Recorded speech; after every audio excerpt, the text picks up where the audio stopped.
Alan Hay, how are you, mate? Very good, Keith. Great to be here. Okay, now if anybody doesn't know who this guy is, he's actually a National Senate candidate and he's also the patron of the Australian Confederation of Motor Clubs, ACMC, correct?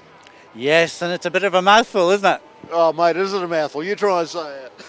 Australian Confederation of Motoring Clubs. And it's made up Actually, it's motor clubs. motor clubs. Did I say motoring? You did. Oh, well, look, we cover all types. Told you it was a mouthful. Look, I mean, we're made up of associations from every discipline, and what's delivered for our community is the unity that we actually bring by combining all of the actual strength from all of our disciplines. So whether it's four-wheel drive or street rods, street machines, we come together and we project a singular voice to take to government and the bureaucrats. See, the problem with motor enthusiasts over the years, we've always been seen as somewhat of a minority because we're all such individuals. You know, you've only got to look at the cars that are here today. You know, they're all individuals. They're individuals that own them and they all put their own spin on a vehicle. Therefore, we're seen as being a group of individuals as a minority, but that's in fact very far from the truth. Well, look, it's very, very difficult for bureaucracies to get their head around that individualism can't be put in one box, and therefore it makes legislation that much more difficult for them.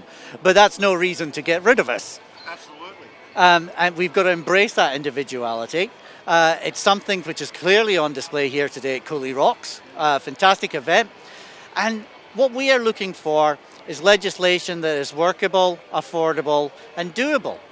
So we're bringing common sense into the argument, and that's where we've got to be. By having this association represent them, it's actually opening doors to government departments and bureaucrats to actually negotiate our stance.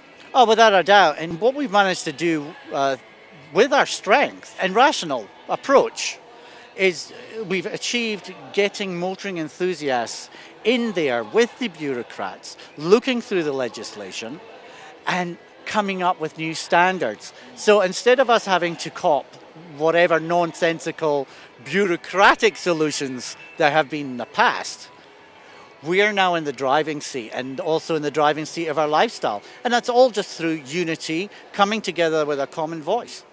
And having the ACMC in Queensland has certainly done that. I mean, look, the early days, but I am very, very pleased, and the future looks very promising in Queensland through the work of the ACMC. And look, the wonderful people who dedicate their time to work on behalf of motoring enthusiasts to sustain the future of our great community. That's a great thing. So the bottom line is, anybody out there that's watching this, you know, if you've got a business, if you're in an association, a club, you know, you really need to find out what the ACMC is all about, get behind it, give them your support because they are giving you their absolute 110%. Yeah, thanks, Keith. I couldn't have said it better myself. I know. The whole, the whole basis of the ACMC does work on community support. If you want to keep your vehicles on the road, you have to get behind a body that is representing your interests at the highest level. Now, politicians and bureaucrats make decisions that affect our community on a regular basis. We've got to ensure that they have all of the information. The biggest threat to our community is apathy and ignorance. Apathy of our community and ignorance of the people making the decisions. Most people don't know that we are a force to be reckoned with. We are more than 300,000 motoring enthusiasts in New South Wales alone. There's more than 1 million of us across Australia.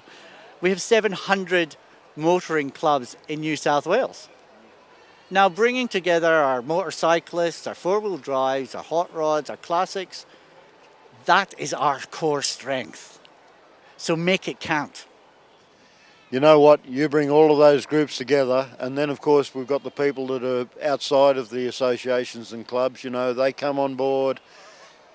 There really is a huge number here. Australia traditionally had a love affair with the motor vehicle. There was no risk in the world about that. It was it was all about families going, travelling on weekends, going for picnics, barbies, whatever. The whole Australian lifestyle revolved around the motor car. I was at an event on Australia Day in the centre of Sydney. 150,000 people came to see our vehicles. Now, they're not what you would class as enthusiasts, but they certainly had a love for the vehicles. I could see it from their faces. 150,000 people turning up in Sydney just to look at cars. That's a huge number, Alan. And, mate, somewhere along the line, we must be doing something right. Well, look, we keep fighting. There's never going to be an end. We've got to be vigilant. We've got to keep fighting. But you've got to remember, we are getting the message across to a lot of our politicians. I'm getting a great deal of support from, I'm up here with a good friend of mine, Matthew Fraser. Now, he's running for Richmond. Now, someone like Matthew, at a federal level, is going to be a huge asset to the motoring enthusiast community. A pet politician. Well, a politician who understands and listens. As long as he's not sitting on my shoulder. I don't think you'd want him sitting on your shoulder. Alan, on behalf of everybody that's an enthusiast out there, the effort that you're putting in on behalf of the ACMC, thank you. And keep up the good work, mate. It's just wonderful to see. Thank you, Keith, and look out for an ACMC coming to your state soon. Absolutely. It'll be there. Don't worry. Thank you, Keith.